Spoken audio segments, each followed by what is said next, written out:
Olá, seja bem-vindo a mais um programa Transparência. Eu recebo neste momento o vereador Rodini. Tudo bem, vereador? Tudo bem, até me pegou tomando um cafezinho ali. Acontece. Tudo bem, bom dia, boa tarde ao público que está assistindo a TV Câmara. Primeiro, obrigado por se disponibilizar a vir aqui. Eu sei que o trabalho do vereador, muita gente acha que o vereador não faz nada, mas toda hora tem alguma coisa para fazer, né? É interessante assim, o munícipe, ele tem uma ideia de que o vereador tem que resolver todos os tipos de problema, inclusive da vida pessoal dele, né? Então, às vezes a gente é solicitado e a gente não pode deixar o munícipe sem respostas, né? Então, a gente está sempre na rua, ou sempre conversando com as pessoas por aplicativo de celular, ou aqui na Câmara mesmo. Então, é corrido, mas é gostoso, é uma coisa que a gente gosta de fazer. O vereador, ele é acionado em coisas que não é nem da função dele, porque o serviço público é ruim, né? Então, existe vamos dizer assim. Então, existe a desinformação, inclusive apoiada por alguns vereadores que gostam de fazer esse tipo de serviço de atendimento ao munícipe, né? Muito do serviço que é jogado aqui para a Câmara Municipal poderia ser atendido pelo próprio serviço de atendimento ao munícipe, que é o telefone 156 para infraestrutura, né? Então, galhada, tapa-buraco, lâmpada de poste, todas essas coisas que às vezes no seu bairro estão pendentes, você pode ligar no número 156, a atendente vai te passar um protocolo e eles têm 15 dias para fazer o serviço. Às vezes estendido por mais 15 dias. E às vezes, assim, se a demora é muito grande, então às vezes você procurando um vereador, você consegue que isso seja um pouco mais rápido. Mas a gente não recomenda pelo seguinte: a Secretaria de Infraestrutura, ela tem um mapa de trabalho, né? Ela tem os bairros que ela vai atender por ordem de serviço. Então, por exemplo, pega o bairro tal, depois vai para o outro bairro, depois vai para o outro bairro e vai fazendo esse rodízio, né? Então, se ela está, por exemplo, atendendo no Santa Cruz, né? E você pede um serviço no Jardim América, ele tem que passar pelo Santa Cruz, depois ele tem que passar pelo Irajá, depois ele vai chegar no Jardim América. Se o vereador pede e de alguma forma consegue fazer com que isso passe na frente, é um chamado fura-fila, né? A gente não gosta de fazer esse tipo de trabalho, a gente gosta, assim, de que seria o ideal, como você falou, que o serviço público atendesse a todos a contento. Às vezes não atende, então, às vezes o munícipe se sente na necessidade de se socorrer ao vereador. Agora, a pergunta, porque o senhor falou do protocolo aí, e o serviço privado, ele tem lá um tempo. Se ele não responde, você vai numa instância superior. Por exemplo, sobre voos, Procon, ANAC, Agência de Telecomunicações, né, a ANEEL, que é da energia. O vereador acaba sendo essa instância superior, porque ela não está funcionando. Então, né? Mas não deveria. O certo seria a procuradoria, a ouvidoria do município, né? A ouvidoria deveria ser a instância de recorrer essa falta de serviço, né? Quem sabe no próximo governo aí esse serviço funcione. Mas assim, é muito importante o munícipe entender que tem sido agilizado, viu? A gente tem visto aqui, inclusive, com o apoio da Câmara Municipal, nós autorizamos o prefeito recentemente, um repasse de 6 milhões de reais para a infraestrutura, exatamente para cuidar desse tipo de serviço. Então, tem ido rápido. Se tiver um pouco atrasado, aí, às vezes, você não conseguir falar a procuradoria, tem muitos vereadores aqui para ajudar. É isso que eu ia perguntar. O senhor, como vereador, tem fiscalizado essa situação? Está funcionando, então? Está funcionando. Inclusive, esses dias eu pedi... Eu nunca peço como vereador serviço para a minha rua, porque é uma forma de eu testar como anda o serviço. Certo. Então, por exemplo, esses dias eu pedi uma coleta de galhada, deu 3 dias, foi recolhido. Então está funcionando. Do ponto de vista de munícipe, eu entendo que sim. O que faltaria para a prefeitura, então? Divulgar mais esse serviço, como é? Porque a pessoa não tem conhecimento, ela vem no vereador. Vem no vereador, é a mesma coisa o da ERP. Por exemplo, a pessoa está com uma água vazando na frente da casa dela, ela acha que é mais fácil encontrar o telefone de um vereador para ligar para o vereador para falar que está vazando a água do que ligar no 0800 do da ERP. Saerp agora, né? Agora Saerp.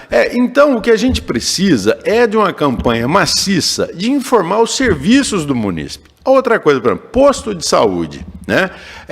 Às vezes as pessoas vão para o posto de saúde e enchem a fila, né? E isso é natural, porque a pessoa está passando mal. Claro. Mas se ela puder ligar no posto, saber como que está o movimento, tá? Olha, eu estou me sentindo assim, tem fila, como é que está? Ah, não, nós estamos com atendimentos graves agora, vamos supor que deu uma pandemia, um negócio.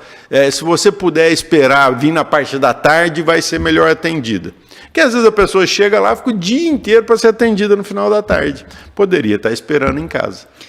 Muito bom, mas vamos falar do seu trabalho agora, a prestação de contas. O munícipe precisa saber em que área o senhor está atuando, o que o senhor fiscalizou, o que nós podemos saber agora? No começo do ano, eu ajudei o prefeito a criar a COINFARP, Comissão de Infraestrutura Aérea de Ribeirão Preto, justamente para limpar os postes da cidade desses cabos de telefonia que estão espalhados na cidade toda, causando acidentes, causando graves acidentes, né? E às vezes até levando a óbito o cidadão, principalmente os que andam de moto. Apresentei o problema para o prefeito, apresentei a solução para o prefeito. Pegamos o molde da cidade de Bauru, que tem um trabalho bom, já bem adiantado em relação a isso. Conversamos com a CPFL, que é a dona dos postes, conversamos com todas as teles para fazer o trabalho conjunto e começamos. O trabalho já começou na Presidente Vargas, na Independência. Então, em que consiste esse trabalho? Tirar o fio morto, o fio que não tem utilidade do cabeamento, e juntar todos os cabos num feixe só, os que estão funcionando, os que têm atendimento. Certo. Então, quem passar agora na Presidente Vargas já vai ver esse resultado, já está implementado, desde lá do balão da Unip, lá de Bonfim, até a Antônio de Ederiksen. E na próxima etapa vai agora até a obra lá embaixo, lá da 9 de julho. Na Independência, a mesma coisa. Acabando essas avenidas, vamos para a Avenida do Café e para a Avenida Dom Pedro. E depois nós vamos para a Avenida Mogiana, né, fazer aquela parte lá. Começando primeiro pelas artérias mais importantes da cidade, para depois poder entrar para as ruas, né, que acredito que vai ser um trabalho muito mais demorado. Como o munícipe, ele às vezes na região dele, ele não vê isso acontecendo, porque está acontecendo nas avenidas, ele tem a sensação de que não está sendo feito. Então, o senhor está dando uma explicação aí, está sendo feito. Primeiro são as principais artérias da cidade, então vai tirar primeiro das avenidas. Né? Então, já César Vergueiro já fez, a Presidente Vargas já fez, a Independência está fazendo, depois vai para a Via do Café, vai pegar 13 de maio depois também, primeiro as artérias e depois as ruas dos bairros, né? Então, a Lusitânia também vai entrar, a Lusitânia está muito feio lá, o negócio está horroroso lá no Parque Ribeirão, mas a gente está fazendo. E esse trabalho, Serginho, isso aí começou por uma iniciativa minha, né? Então, eu estou feliz, estou acompanhando, faço parte da COINFARP, eu sou membro da Câmara Municipal que acompanha a COINFARP, que é composta pela CPFL, pela Transerp, Secretaria de Obras, Secretaria de Infraestrutura, um membro da Câmara Municipal, as teles, né? Então, é uma comissão bem importante e o pessoal está trabalhando bem, viu? E as teles e a CPFL receberam isso bem? Porque a impressão que a gente tem é que eles não estão nem aí com a cidade. Não, é verdade também, na verdade, né? Muito bem. Todos querem trabalhar. E, inclusive, uma coisa interessante aconteceu, que quando fizemos o projeto embrionário lá na Avenida César Vergueiro, que é uma avenida curta, que identificou-se lá? O pirata, que você tem as empresas que estão trabalhando dentro da legalidade, que pagam aluguel para a CPFL, claro. E tem o pirata, aquele que o gato. O gato, né? E uma das coisas muito interessantes que aconteceu é que tem empresa que estava usando o fio da Vivo, por exemplo, para passar a internet dela. No próprio cabo da concorrente, ou seja, nem pôs outro cabo, porque a tecnologia permite. Então, uma vez identificado, cessou-se isso, cortou, nós estamos aí cortando bastante, nós não, né? O grupo das empresas estão cortando bastante empresas que estão irregulares do serviço. E a nossa ideia é melhorar. Outra coisa que eu identifiquei nesse trabalho é o seguinte, existem dois tipos de poste aqui em Ribeirão Preto, o da CPFL e o da Transerp, que é onde passavam os trólebus antigamente. Sim. Tirou o cabo elétrico do trólebus e ficou o poste. O que aconteceu? A Transerp fez vista grossa para as empresas que estão utilizando os postes da Transerp sem pagamento de taxa, do uso, né? Notifiquei a Transerp disse que não sabia, mas aí foi ver, tinha um contrato com a Claro que fez durante um ano, depois não fez mais, não renovou e todas as empresas estão usando. Então, pode estar havendo aí improbidade administrativa, queda de receita fiscal, ou seja, porque o patrimônio é público, né? Então, nós estamos investigando isso, já num lado mais ostensivo, né, da investigação, e esperamos que isso também seja resolvido com essa comissão. Eu sei que o senhor fez um estudo também sobre a CODERP, não sei se foi no começo do ano. CODERP, nosso gabinete começou os estudos sobre a CODERP, e quando nós identificamos já uma série de absurdos que acontecia lá dentro, foram 10 meses de estudos, aí depois nós, em 2 meses, criamos a Comissão de Estudos Especiais, aqui a CEE.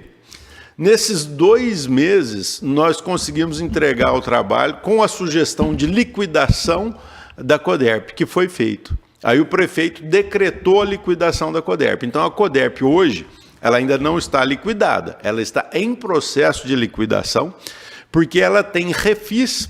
Refis é o refinanciamento fiscal de dívidas que ela tem, que foram criadas no governo da Darcy Vera, principalmente, com a seguinte forma.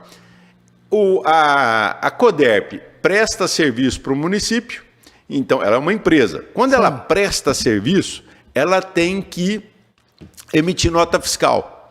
E a prefeitura não pagava a CODERP. Então, quando ela emite a nota fiscal, ela gera impostos, ela tem que pagar, impostos federais. Né? Então, a dívida chegou em 110 milhões de reais de impostos. Foi feito o refis, caiu para 90 milhões de reais, e esses 90 milhões de reais estão sendo abatidos, né? E eles devem ainda levar mais uns 2 anos para terminar, quando será liquidada a CODERP. Então, é o único caso no Brasil que um vereador, no caso eu, conseguiu fechar uma empresa pública. Isso poucas pessoas sabem. E, na verdade, quando eu falo que eu consegui, foi por conta do meu empenho, indo, levantando, fazendo a pressão política, chamando as pessoas aqui para dar o depoimento, mostrando, escancarando, mostrando os números, o tamanho do prejuízo, que chegava a 18 milhões de reais por ano para manter uma empresa, que pode ser feito por serviço da secretaria, né?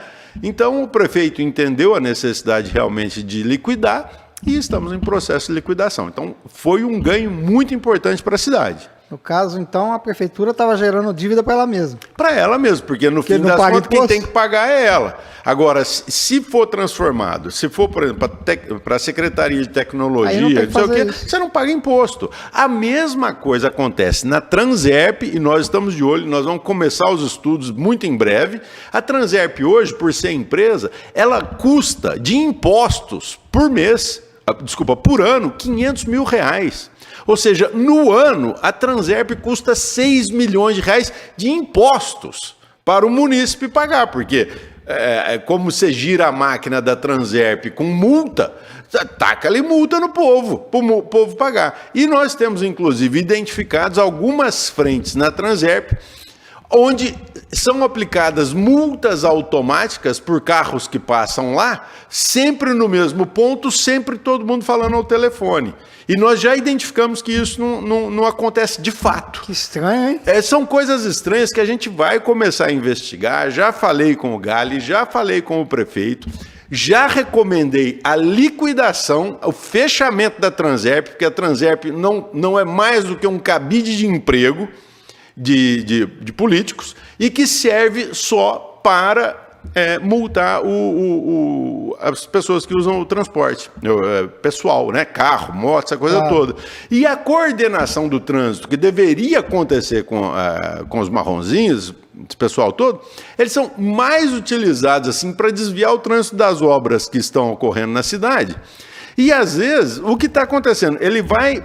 Por exemplo, acontece casos muito comuns hoje, por exemplo, dar um exemplo num ponto aqui de Ribeirão Preto. A Rua Prudente de Moraes com a Independência.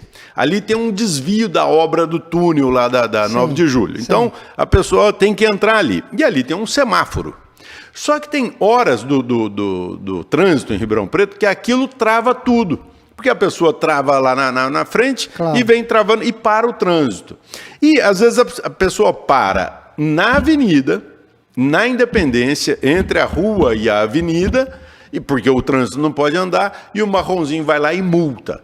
E nós entendemos que isso não deve ser feito, porque não é culpa do munícipe que o trânsito está travado por culpa da obra. Exato. E então, o que deveria? O marronzinho, em vez de contar com o semáforo, ficar coordenando o trânsito. Opa, com o apito. Lembra? Antigamente com a multa, né? Não tinha o apito lá? Fica, opa, espera, passa esse pessoal aqui, o próximo vem e tal. Para isso deveria servir a Transerp. E não para onerar o munícipe que já está estressado pelo desvio da obra, que ele tem que dar a maior volta, e ainda ficar tomando multa. Então, nós estamos de olho, nós estamos investigando, esse vai ser o nosso próximo trabalho com bastante afinco para a gente ajudar a cidade a ter um trânsito melhor e um custo menor para o munícipe. O que mais que o senhor gostaria de falar a respeito de prestação de contas? Não, nós tivemos agora, né, não tem jeito da gente não falar, nós tivemos agora as eleições, né? Sim. O meu partido, o Partido Novo, teve uma regressão no tamanho, né? Nós tínhamos 8 deputados federais e hoje nós teremos 3 deputados federais na próxima legislatura. O que atrapalha bastante assim, a participação em comissões, essa coisa toda. Então, nós estamos estudando algumas alternativas, convidar outros deputados para virem para o Partido Novo, porque a polarização que aconteceu nessa eleição fez com que ou o eleitor votasse no candidato verde-amarelo ou votasse no candidato vermelho. Não tinha proposta que conseguisse romper essa barreira. E nós temos que lembrar que o trabalho que o Novo fez no Congresso Nacional nesses últimos 4 anos foi super bom, né? A criação do marco do saneamento, marco das startups, foi tudo trabalho do Partido Novo, e os travamentos de pautas que iam lesar absurdamente o cofre público, como vai acontecer agora a partir do novo governo, que já falou que vai estourar o teto de gastos. Só que os nossos deputados que faziam aquele contrapeso, que seguravam o microfone para evitar esse tipo de coisa, não estarão presentes, e a gente conhece o tipo de pessoas que foi eleito aí pelo Centrão, né?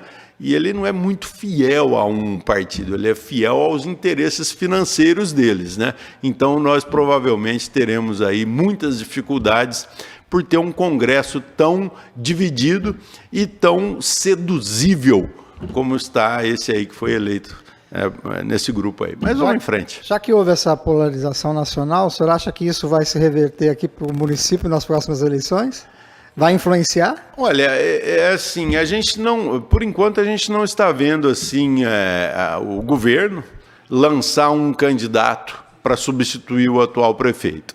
E nós não vemos a movimentação na dita oposição no sentido de lançar um nome. Então, por enquanto, tem tempo, são 2 anos ainda para ver, muita coisa pode mudar, vai depender muito do que vai acontecer nesses próximos 2 anos no governo federal.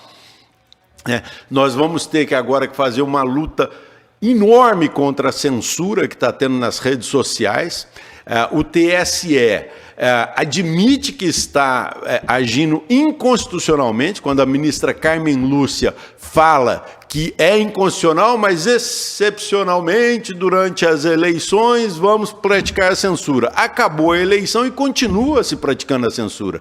Nós estamos indo para um caminho ditatorial, a ditadura da toga. Eu espero que não cortem o seu programa porque eu estou falando isso, ou que você possa promover esse programa e isso chegar às pessoas. Porque nenhuma mídia fala a respeito disso. As mídias tradicionais, as mídias televisivas não estão falando sobre a ditadura da toga. E é uma realidade que nós estamos... Essa semana passada eu coloquei uma moção de repúdio aqui ao ministro Alexandre de Moraes, a Carmen Lúcia e os outros dois lá do TSE, que aprovaram a censura, não passou aqui, quando nós, que somos parlamentares, deveríamos defender a todo custo o direito da livre expressão, garantida pelo artigo 220 da Constituição Federal. Então, nós estamos sendo censurados. Hoje é um lado que está sendo censurado, e o outro lado que não está sendo censurado se cala. Mas uma vez tomado o poder de censura, é como, parafraseando o rei Luís XV lá, que dizia, o Estado sou eu, hoje parece que o TSE e o STF diz que a democracia sou eu. E isso não é. A democracia é o direito de todos participarem por igual na sociedade. Nós não podemos admitir a calada da voz das pessoas, sejam artistas, políticos, influenciadores digitais. Nós já temos os crimes previstos na lei. Se você fizer calúnia, difamação, não sei o quê, você vai responder por isso. Se você praticar uma notícia falsa chamada fake news, você também será processado por isso. Agora, o que não pode é, por exemplo, nós tivemos aqui o deputado federal que mais recebeu votos no Brasil, 1,5 milhão de votos, um menino lá de Minas Gerais, Nicolas. Ele teve a conta dele cassada por questionar as eleições, né? E aí nós estamos vendo vários, o vice-candidato à presidência da Soraya lá, o Marcos Sintra, teve sua conta derrubada por questionar as eleições. Então não se pode questionar o resultado. O que estão fazendo os políticos se eles não podem questionar? E qual é a função do parlamentar, se não falar, levar o conhecimento às pessoas? O que está acontecendo nesse nosso Brasil?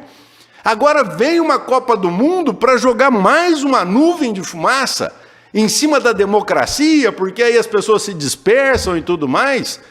Nós estamos passando um problema seríssimo no Brasil de ditadura da toga. É isso que está acontecendo e poucos têm coragem de falar. E muito menos de transmitir isso nas redes, porque podem perder sua rede. Se esse programa for ao ar, o Tribunal Superior Eleitoral vai cassar a concessão aqui da TV Câmara? Vai derrubar o canal do YouTube da TV Câmara porque eu estou questionando o poder de censura do Tribunal Superior Eleitoral? Bom, a princípio o senhor tem liberdade de ideias e de expressão, né? Sim, e respondo pelas minhas palavras. A princípio o senhor tem liberdade, o programa de transparência já é para isso, para o senhor ter direito de falar. Que bom. E vamos esperar que esse direito seja preservado. Nós esperamos, para o bem do Brasil, nós vamos entrar agora num novo governo, um governo eleito. Houve a eleição, aparentemente esse governo ganhou, as pessoas já estão se movimentando para fazer a transição do governo. Será um novo governo, para o bem ou para o mal, será um novo governo. Mas ele não pode ser um governo ditador. Ele não pode estar apoiado nas togas negras que vão fazer a censura e a ditadura desse país. O país tem que ser democrático e tem que garantir a liberdade de fala a todas as pessoas. Inclusive ao próprio governo. O próprio governo. Então, hoje, por exemplo, se o presidente da República não tem liberdade de falar e se as contas dele são derrubadas, aonde que nós vamos parar? Então, isso não quer dizer que a gente é a favor do candidato A ou do candidato B, a gente é a favor da transparência, da liberdade, a liberdade de imprensa, a liberdade de fala. Claro, com responsabilidade. Claro, se a pessoa falar mais, ela vai responder. Ela é responsável pelo aquilo que fala. Agora, você não pode calar as vozes. Daqui a pouco os artistas que não apoiarem o governo, o artista começa a fazer uma charge, começa a fazer uma crítica, começa a fazer o humor, será caçado também? É isso que nós vamos ter pela frente? Eu espero que não, eu espero que as forças do bem do Brasil, os novos senadores eleitos, e eu espero que os senadores cumpram o seu papel de fiscalização do STF. Para isso foram eleitos 9 vereadores diferentes daqueles que estavam lá. 9 senadores. Senadores, desculpa, né? Daquele grupo. Então, essas pessoas têm que ombrear, pegar no serviço e questionar o STF constitucionalmente. Nós temos uma Constituição em voga desde 1988 e ela deve ser respeitada, porque senão nós estamos condenando o nosso país a ser uma república de bananas, como está acontecendo na América Latina toda. E o Brasil não é, o Brasil é plural, ele é heterogêneo, ele é rico. Nós não podemos permitir que as riquezas produzidas pelas pessoas do sul ao norte do Brasil sejam desmanchadas. E as riquezas não são apenas as riquezas materiais, são as riquezas culturais, as riquezas políticas. Elas não podem ser censuradas. Quero crer que esse novo Senado consiga colocar freio ao Supremo Tribunal Federal para que cada um cumpra o seu papel constitucional. Nem mais, nem menos. Apenas o papel de cada um na democracia. Para terminar, nós temos 4 minutos, mas eu queria falar sobre o Sasson, que cada dia tem uma surpresa para os servidores. O senhor já parou para pensar sobre isso? Não, eu estudei o projeto do Sasson. O projeto do Sasson que o prefeito mandou para a gente, ele é muito bom para o servidor, ao contrário do que diz o sindicato. O sindicato diz que vai destruir o Sasson, e não é verdade. O Sasson já está destruído. Hoje, o Sasson tem R$500 mil no caixa, R$500 mil, e uma dívida de mais de 13 milhões de reais com os hospitais. Então, quem que vai pagar essa conta? É lógico que é as partes, prefeitura e funcionário. Como? A prefeitura, o munícipe já pagava anteriormente 8% dos seus vencimentos para o Sasson, e a prefeitura igual valor.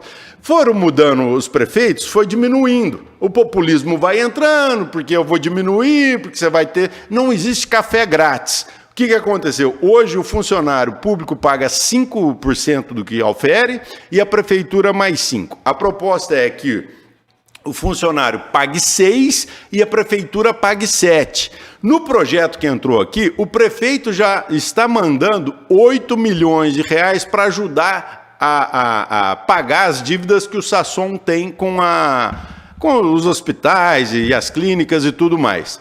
E tem mais. Aqueles aposentados que recebem muito pouco dinheiro, uma aposentadoria bem baixa, eles têm um auxílio alimentação pago pelo Sasson de R$180. O prefeito propõe que a prefeitura pague esse valor e não o Sasson. Então você vai já ajudar com R$120 mil por mês o caixa do Sasson. E caixa d'água, ela só vai poder irrigar se ela estiver cheia. A caixa d'água vazia não irriga nada e todo mundo morre de sede. Então, se você que é servidor público e está preocupado com o seu plano de saúde, você deveria apoiar esse projeto. Repito, eu não sou da base do prefeito, eu não sou da base da oposição, mas eu tenho que ler as coisas, entender as coisas e ver o que é melhor para a cidade, para o munícipe, para você que é o dono do Sasson. Se você quiser quebrar o Sasson, o problema é seu. Você que vai ficar sem seu plano de saúde. Agora, o que nós estamos fazendo é ajudando você a ter o seu plano de saúde em vigor. Então, nós provavelmente vamos ter uma nova votação quando voltar para casa, né, porque foi suspenso judicialmente. Quando voltar, eu votarei sim a esse projeto atual. Beleza? Eu acho que assim, é o melhor que nós temos para oferecer para o munícipe que trabalha, né, no serviço público. Agora, a questão que fica aqui do servidor é a seguinte: o senhor mesmo disse aí que entrou prefeito, foi entrando prefeito, o populismo e tal, e foi Palocci parou de pagar o Sasson, parou de fazer a contribuição com o Sasson. O Jabali continuou não fazendo a contribuição do Sasson. O Palocci voltou e não fez. O Maggioni não fez. Quem retomou isso aí foi o Gasparini. Então ficou uma lacuna de 12 anos sem a prefeitura aportar no Sasson. A pergunta do servidor, vou fazer a pergunta do servidor, por que o servidor tem que pagar esses desmandos da prefeitura? Não é ela que tinha que assumir isso? Não, na verdade, a prefeitura está assumindo. Não, mas vai assumir o resto. Esses 13 milhões que está devendo... Eu estou perguntando para ser esclarecido, tá? É o que eu estou entendendo, é o que chegou aqui para a gente. Sim. Esses 13 milhões que estão devendo, que a prefeitura está devendo para o Sasson, ela já está pagando. Está pagando 8 agora e depois, mais para frente, vai pagar o resto. Né? E está fazendo os acordos com os hospitais para ver se consegue ter o crédito novamente para continuar atendendo o servidor. O programa já está passando do horário, mas uma pergunta que eu gostaria de fazer de quem não entende nada, mas assim, não seria melhor então a prefeitura, a Câmara, ter os convênios direto? Ao invés de. Porque o Sasson me parece que proposto. O Sasson me parece que é só uma agência, não é? Na verdade, é o seguinte: o Sasson não é plano de saúde. Exato. Ele é uma agência, né? Ele não é um plano de saúde. O plano de saúde é Unimed, Benevida, essas coisas todas. Aí a hora que você fala, a hora que o prefeito, as pessoas falam assim: não, vamos passar isso aí para um plano de saúde. Você, em vez de pagar R$240 para o Sasson, você vai pagar R$240 para um plano de saúde, para onde for, e você vai ter o mesmo direito. Não pode, não sei o quê, não sei o quê, não sei o quê. Por quê? É o sindicato querendo dominar todas as coisas do servidor público. É o Estado, o Estado não, né? Porque o sindicato não é Estado, mas é uma criação do Estado para controlar e para ter o controle do funcionário. Então, se o funcionário quer ter a liberdade de pagar o plano de saúde que ele quiser, ele deveria ter. Deveria ter. Né? Então, por exemplo, hoje o que está acontecendo no Sasson? Os funcionários municipais que recebiam muito dinheiro e têm muitos altos salários, inclusive aqui na Câmara Municipal, agora com o STF autorizando o pagamento, tem altíssimos salários. Então, essas pessoas saíram do Sasson, os funcionários municipais, judicialmente saíram do Sasson. Quem que ficou? Aquele que contribui pouco. Aquele que contribuía R$2.000, R$3.000 por mês saiu do Sasson. Ele foi usar o plano de saúde particular dele. E o que ficou é aquele que está pagando R$240, R$250 por mês. Só que nesses valores, por exemplo, existem planos de saúde que podem oferecer um tratamento, um serviço a contento. Mas, assim, é aquela velha luta. O sindicato diz que tudo que vem do município não presta, então não vai fazer breca, aí chega aqui, os colegas votam contra e a coisa não anda, não passa, não desenrola. É isso. Bom, o programa chegou ao final, eu agradeço o seu esclarecimento, acho que foi um programa bacana, a gente foi bem esclarecido, desde as coisas que o senhor já fez e até a questão do Sasson. Muito obrigado. Uma coisa que você vai sempre ter aqui desse vereador é que ninguém fala pela minha boca. Tudo que sai da minha boca sou eu que produzo. Então você pode... Às vezes é um pouco sincericida as minhas falas, né? Mas é o que temos para essa legislatura. Obrigado, vereador. Forte abraço. E você que nos acompanha, continue com a nossa programação. Tchau, tchau.